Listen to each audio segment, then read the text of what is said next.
is our Tidbit Tuesday, where I give a small tip on things that I have learned over the years that I can share with you.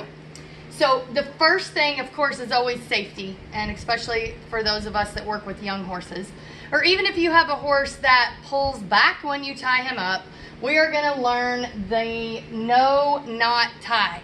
That means when if a horse pulls back on your rope, that you will be able to untie it. I remember 25 years ago, I had a little 4-horse steel slant trailer that I was pulling around, and I had this horse that always pulled back, and I would have lead ropes hanging off of my ties because I couldn't untie them. So I learned this a lot of years ago of how to properly tie to where if a horse pulls back that you are always going to be able to untie it, which is a safety issue. So first thing I do is I go over top of my pipe.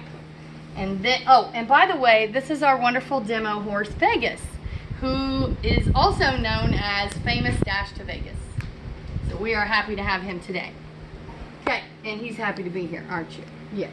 Okay, so we go over top of the rope, and then take your other loose end over the top of it. And it's most of the time, everybody wants to tie like this, right? I call that the rabbit tail. But what happens? If a horse pulls back, that tightens up to where you can never get it undone. That's what we're going to prevent. So we're going to do the same concept, except we're going to go back the same direction that the original rope came from.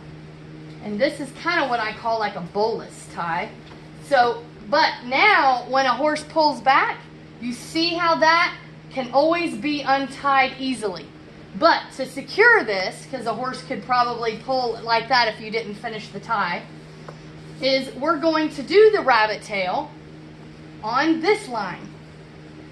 Like this, right? And then the safety is to put this through there. So what happens if my horse pulls back?